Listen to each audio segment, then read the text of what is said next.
He used to chase. He used to reach out. He used to feel that pull toward you, even if he didn't understand why. And then he stopped. No more messages, no more signs, no more movement. You felt it, didn't you? That sudden stillness in the energy between you. And your heart whispered, "What happened?" But what if this isn't rejection? What if this is a turning point? What if his silence is not the end, but the beginning of something deeper? Because the masculine doesn't stop chasing because he stopped feeling. He stops when the frequency shifts. When the feminine no longer vibrates from longing, but from sovereignty. When the energy is no longer familiar, because now it's aligned. And that changes everything. Have you felt this shift in your connection? Share your experience in the comments. Your voice could be the light someone else is searching for. There's a moment in the twin flame journey that feels like a collapse. He stops. He disconnects. He disappears. Again. No warning, no closure, no clear explanation. One day he's present, curious, drawn to your energy, pulled in by something he doesn't even fully understand. And the next, silence. It feels like rejection. It feels like abandonment. It feels like everything you've built together, even energetically, has shattered into nothing. But what if it isn't rejection at all? What if this is one of the most sacred turning points of the journey? The divine masculine doesn't stop chasing because he no longer cares. He doesn't stop because the connection wasn't real. He stops because something in the field has changed, and more often than not, it begins with her, the divine feminine. You see, his energy is deeply connected to hers.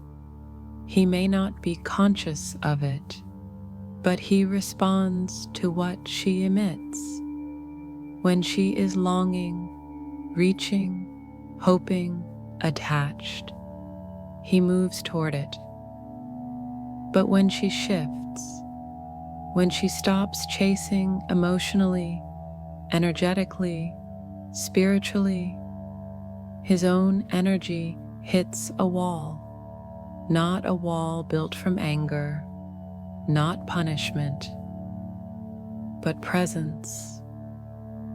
The masculine stops chasing when the feminine becomes centered, when she no longer vibrates from emptiness, but from wholeness, when she no longer tries to hold the connection by herself, when she no longer waits for him to give her permission to fully live. And when that happens, he feels it, not with his mind, but with his soul. He senses that the familiar, energetic exchange is no longer there, that something has shifted in her essence, that the pull that once gave him comfort, even in avoidance, is now quiet. And this quiet is loud. Have you felt that silence, that strange stillness after you chose yourself, after you stopped checking the messages, stopped interpreting signs, stopped holding hope like it was your lifeline. That's not the end. That's the recalibration. Because when you shift, the whole dynamic changes. What was once a chase becomes a mirror. What was once longing becomes liberation. And here's the truth most don't want to hear. The masculine often needs this withdrawal to grow, to face himself, to see what he's been running from, not just from you, but from his own soul. He may interpret the energetic shift as discomfort. He may back away, unsure of what just happened. He may even tell himself it's over, that the feeling is gone. But deep down, something is stirring. Not the loss of you, but the loss of the version of himself that only knew how to chase, not how to meet. This is not punishment. This is evolution, because the chase was never sustainable. It was rooted in imbalance, in the feminine doing too much, and the masculine not knowing how to fully show up. It was driven by fear of loss, not grounded in mutual love. And so when she chooses peace, when she returns to herself, when she lets go with love, not anger, his system reacts. He may run, he may retreat, he may freeze. But what looks like rejection is actually reflection. A reflection of where he truly is. A reflection of what she will no longer carry. A reflection of what must fall apart before it can come together in truth. And this space, this awkward, painful, still silence, is where the real journey begins. Because only here, in the absence of the old energetic dynamic, can the masculine start to feel his own soul, not hers, not the connection, but his own. And only from that space can he learn to choose, not chase. So if he stopped chasing you, don't fall into the illusion of rejection. Stand in your center, breathe into the stillness, because you didn't lose him, you found you, and from here on out, nothing false can follow. What triggers the masculine to step back? The divine masculine doesn't step back because he stops feeling. He steps back because the feeling becomes too real. There is a moment in the journey where the connection touches something so deep in him that it begins to threaten the identity he's built. It's not your love that scares him. It's what your love awakens. The truth of who he really is, beneath the armor, beneath the logic, beneath the fear. And that's what triggers the retreat.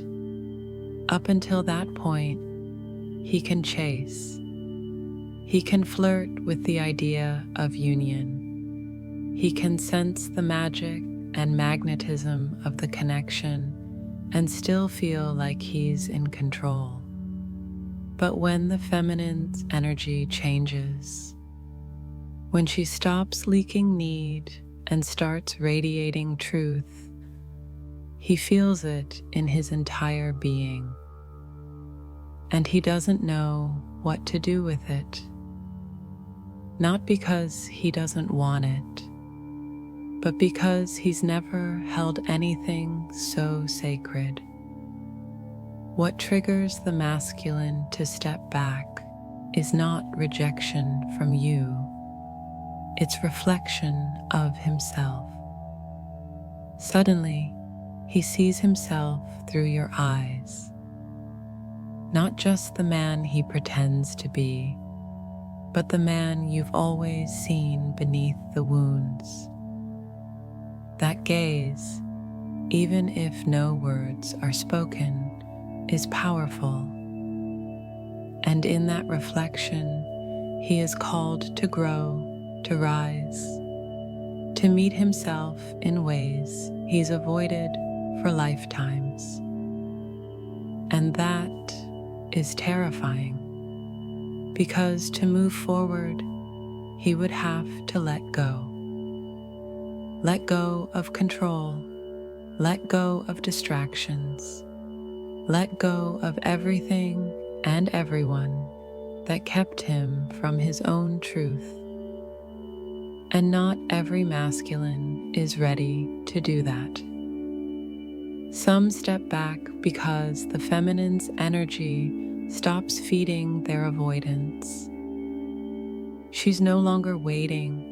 She's no longer chasing. She's no longer holding all the emotional weight. And in that stillness, he can no longer hide behind the comfort of she'll always be there. Have you ever noticed how his retreat often comes after you start pulling your energy inward? After you decide to choose peace, after you stop posting things for him to see, stop reaching out with subtle signals, stop giving him spiritual oxygen. That's not a coincidence. That's energetic law. When the feminine detaches from the frequency of longing, she sends a message to the universe and to the masculine. I am not here to chase. I am here to be met. And that vibration does something to him. It dismantles his illusion of safety, because the version of you that would wait forever is no longer available. He steps back because he's not sure if he's ready to meet this version of you, the woman who is rooted, the woman who is whole, the woman who doesn't beg, doesn't shrink, doesn't chase, but invites.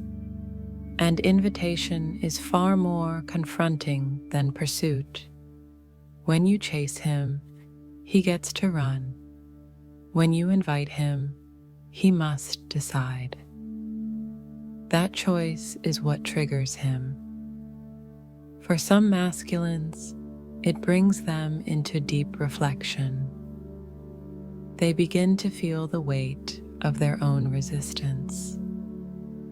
They ask questions they've never dared to ask. Why do I keep avoiding love? Why do I sabotage what I actually want? Why do I feel safe in the absence, but afraid of the presence? For others, the trigger is too intense. They retreat even further, not because you did anything wrong, but because your light revealed how far they still are from themselves. And here is the painful truth. You can love someone with your entire soul and still not be their mirror at the right time. But that doesn't mean the story is over.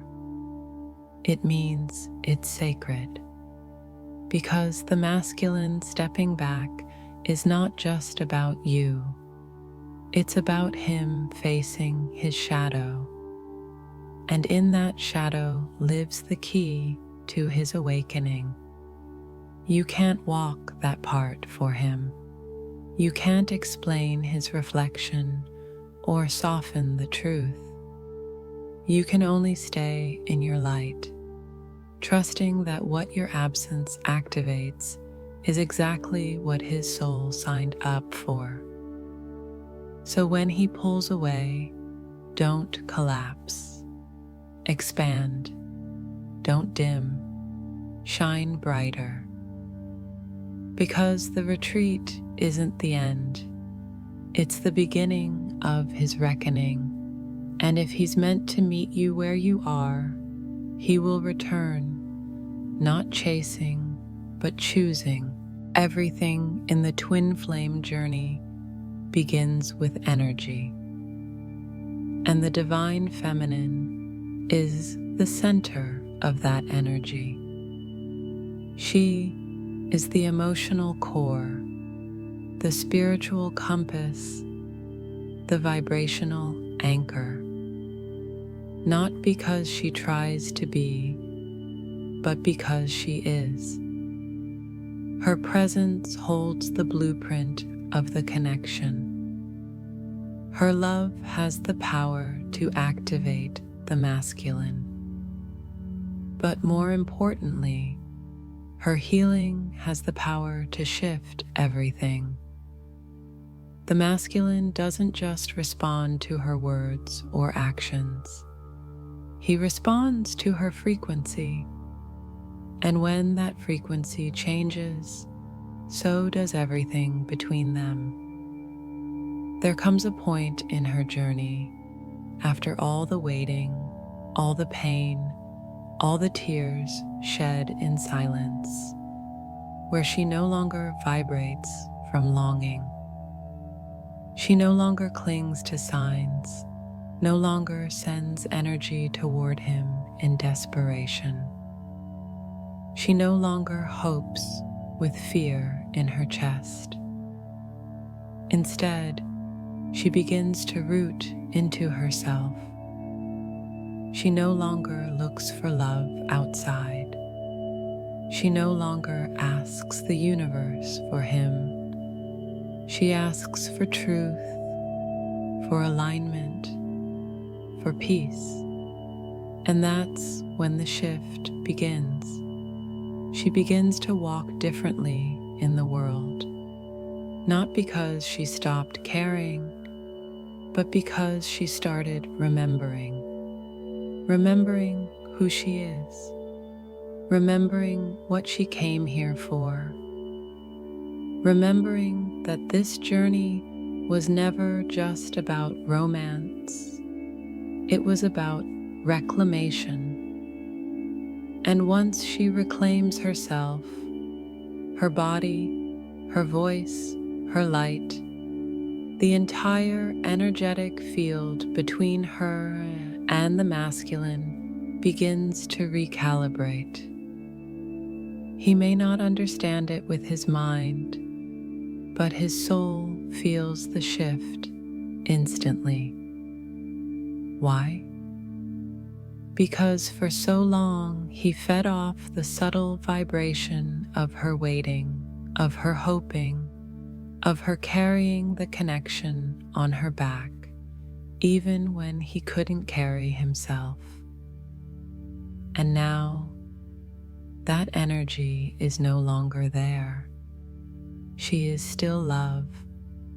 She is still open, but she is no longer available in the way she once was. And that distinction, energetic, spiritual, soul deep, changes everything. Have you felt the shift within yourself when the ache of separation faded and was replaced by a strange, beautiful peace? When you no longer needed signs to feel guided because you had become the sign. This is the feminine's return to her throne, not because she fought for it, but because she finally remembered she never left it.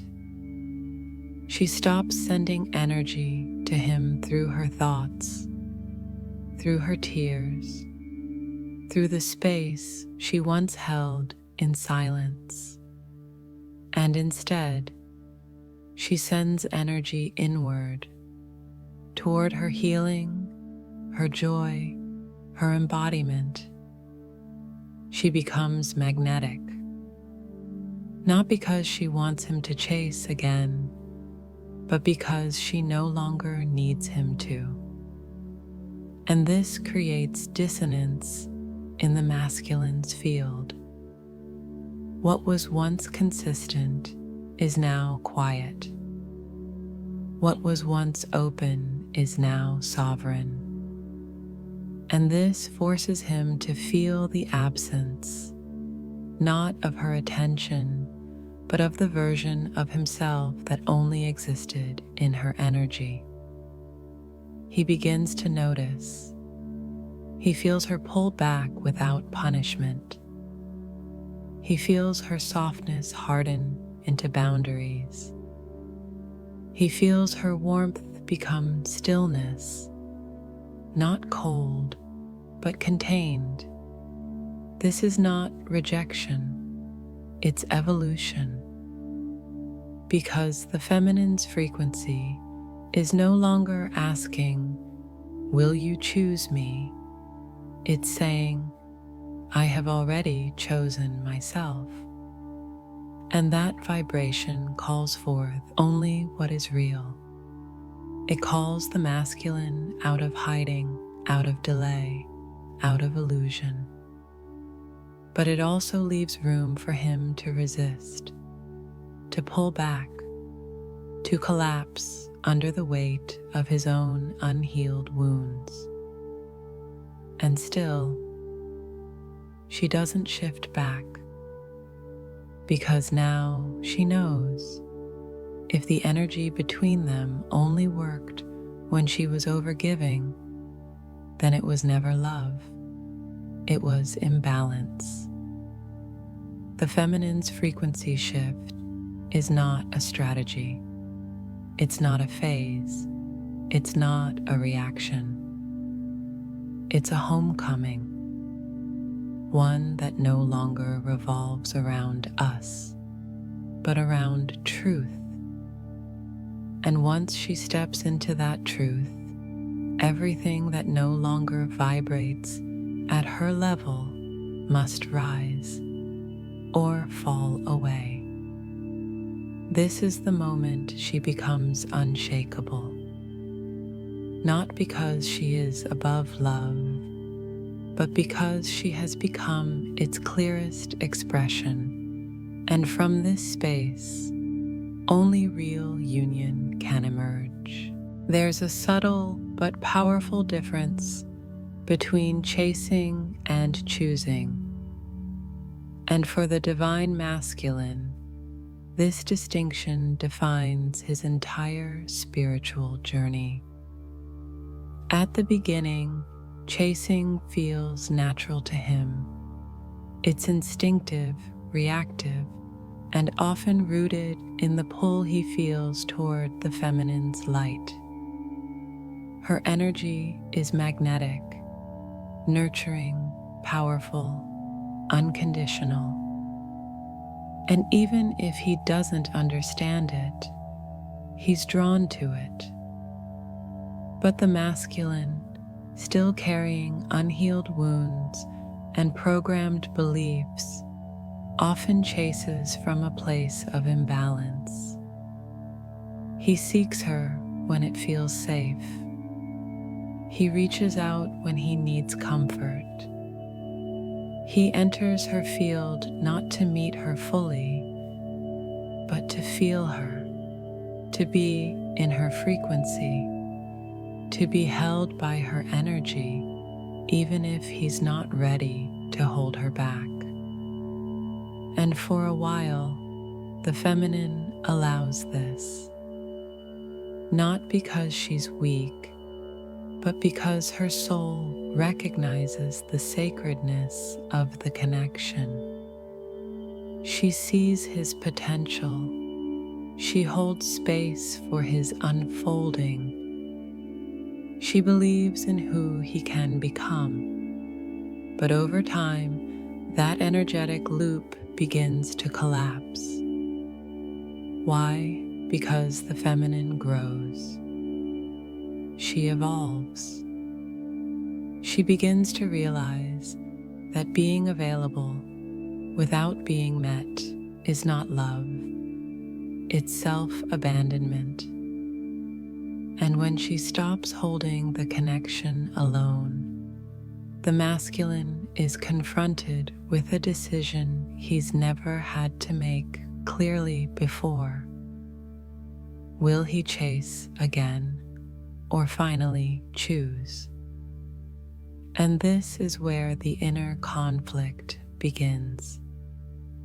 Chasing is impulsive. It's about desire, need, and momentary connection.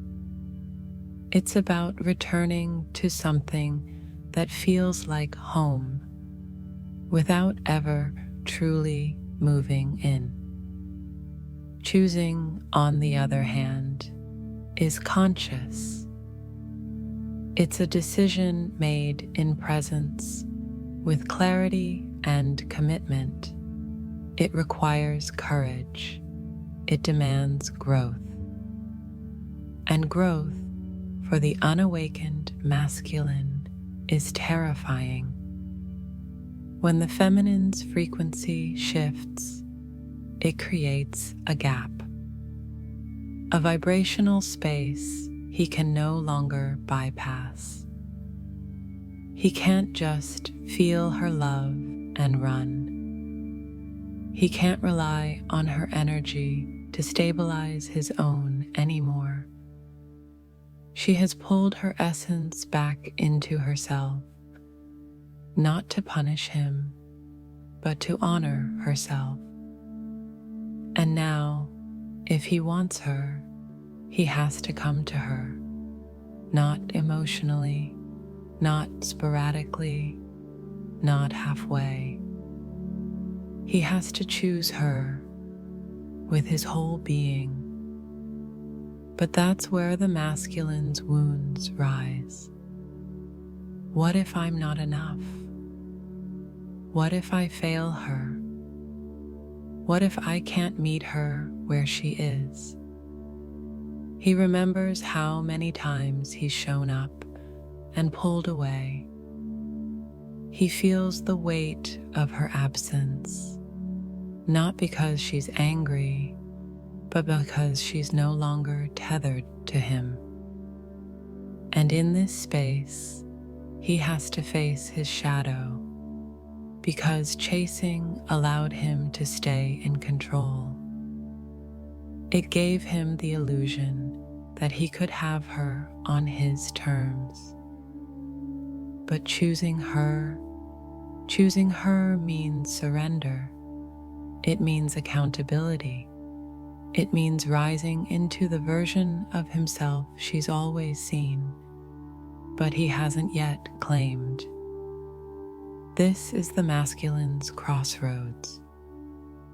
Many will try to chase one last time, testing her energy, seeing if she'll fall back into the old pattern.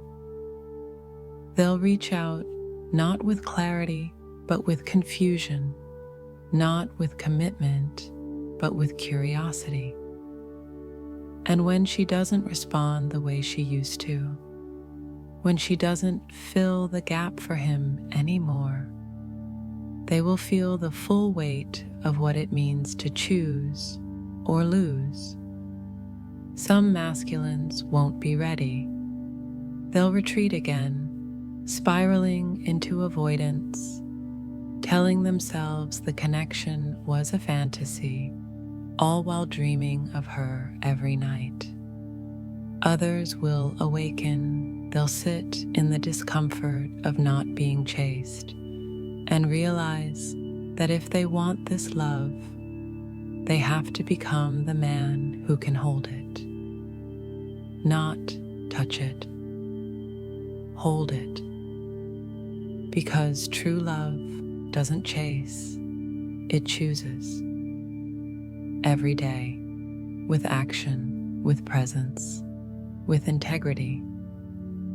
And until the masculine is ready to choose, fully, clearly, with his entire soul, he will feel the dissonance. He will feel the void she left behind, not as punishment, but as an invitation to rise. So if he stopped chasing, don't fear the silence. It's the space where a decision must be made. And when the feminine holds her vibration in truth, the masculine will have only two options: evolve or release. But either way, the energy of chasing ends here, because she is no longer asking to be pursued. She is waiting to be chosen. It's one of the most misunderstood parts of the twin flame journey. The silence, the pause, the nothingness. After the masculine stops chasing, after he pulls away, there is a phase that feels empty. No movement, no messages, no signs, just space. The feminine often interprets this as the end, a loss, a collapse of everything she's held, prayed for, believed in. But what she doesn't yet see is that this is not the death of the connection.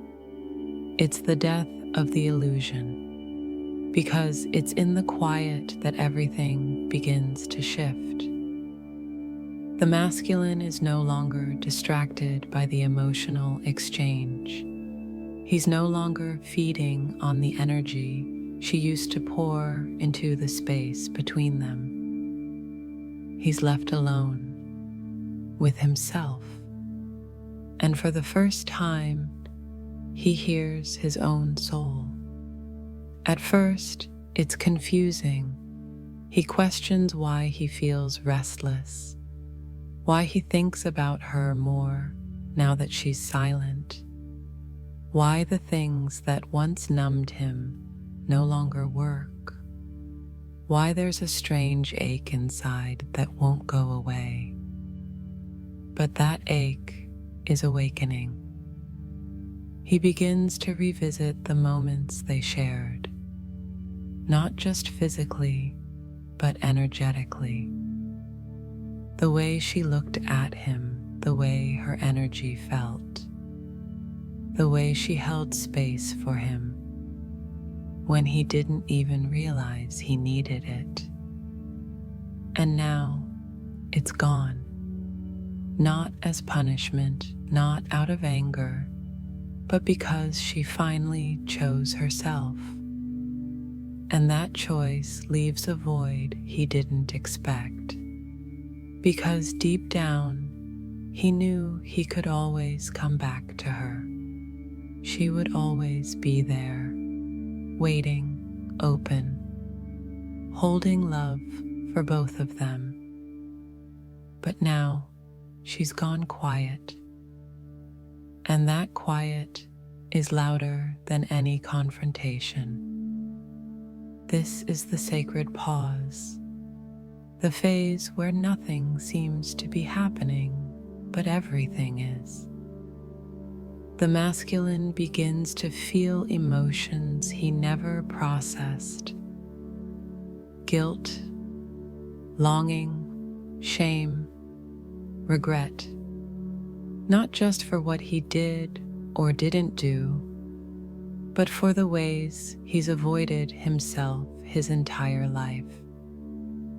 The feminine used to carry the spiritual weight, but now, in her silence, he is called to carry it for the first time, and it's heavy.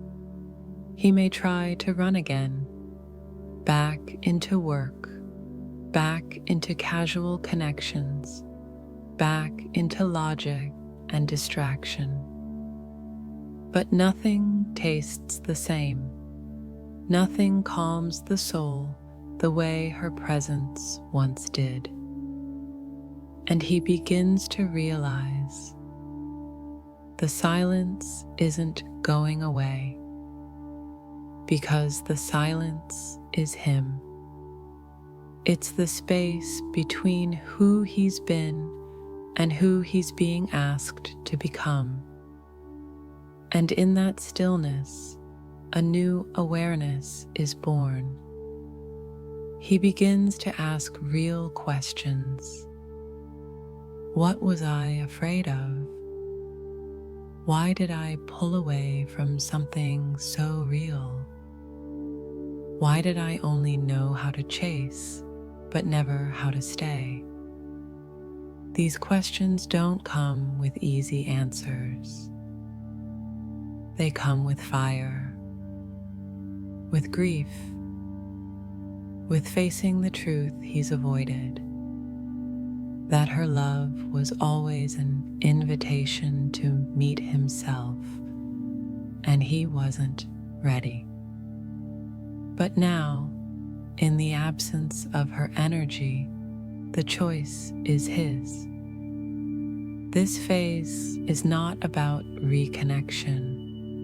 It's about reconstruction. It's the place where the masculine is invited to step into his own light, to break the patterns, to clear the distortions, to heal the parts of himself that only knew how to run. And the feminine, she remains in her center. She no longer checks if he's waking up. She no longer waits for signs, because she knows the quiet is sacred. It's not delay, it's divine timing. It's the breath between the breakdown and the breakthrough. And this silence, the stillness that feels like a void, is actually a doorway. If the masculine walks through it, he emerges different, not perfect, not finished, but present, conscious, ready. Ready to choose, not chase. Ready to meet, not test. Ready to build, not borrow. So if you're in the quiet, if he's gone still, if everything feels like it's floating in midair, don't collapse. This is the part where the universe is rebuilding both of you, separately, silently, so that if and when you meet again, it won't be in the chaos. It will be in clarity, because the quiet phase isn't where love dies. It's where love gets real. It's not over, it's recalibration. It's easy to mistake the silence for an ending, to feel the pause as abandonment, to see the distance and believe that love has disappeared. But when it comes to divine connections, what feels like the end is often the moment the soul finally takes the lead. Because the masculine doesn't stop chasing to walk away. He stops chasing to face something within himself. And the feminine doesn't pull her energy back to punish him. She does it because her spirit calls her home. This is not the death of the connection. It's the recalibration of everything that was built from imbalance. It's the dissolution of the dynamic where one chased and one withdrew, where one gave too much and the other wasn't ready to receive. When the masculine stops chasing, when the feminine stops giving, when both step back into their own essence, the frequency resets. The universe, in its infinite wisdom, doesn't respond to longing. It responds to alignment. So if the energy between you has gone quiet, if the pull feels different, if the dance has paused, it's not over. It's reorganizing itself. Because now the question is not, will he come back? The question is, who will we be if and when we meet again? And that is everything. You see, the old version of this connection had to end. It had to dissolve. It had to stretch both of you past your breaking point. Not because love isn't real, but because real love can't survive in a system built on fear.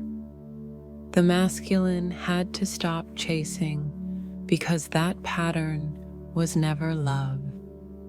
It was urgency. It was attachment. It was his way of staying close without getting too deep. And the feminine had to stop holding space because that pattern wasn't devotion. It was self-sacrifice. It was her way of staying hopeful while slowly losing herself. And now, both are being asked to rise, not into each other, but into truth. The recalibration is not about getting back together. It's about getting back to the soul, to the purpose, to the core frequency that exists when all fear has been cleared. It's in this space that love begins to become real. Not fantasy, not projection, but a grounded, sacred union between two whole beings. So what do you do in the meantime? You keep choosing yourself. You keep anchoring your energy. You keep walking, not away from the connection, but toward your own expansion. Because if this is your person, they will return, not to the old version of you, but to the woman who no longer begs, explains, or chases. They will return because the connection will call them back, not through your longing, but through your light. And if they don't, it doesn't mean the connection wasn't real. It means the purpose was bigger than the outcome. Because sometimes the point of the twin flame isn't the person. It's the activation, the awakening, the sacred storm that returns you to yourself.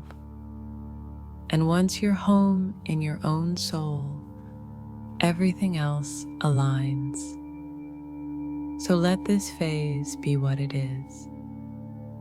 Not an ending, not a punishment, not a mistake. Let it be what it was always meant to be. A portal to self-love, a portal to sovereignty, a portal to deeper union within and beyond. This is not over. It's a new beginning, a recalibration, a sacred pause, so that when you both move again, it will be from truth, not trauma.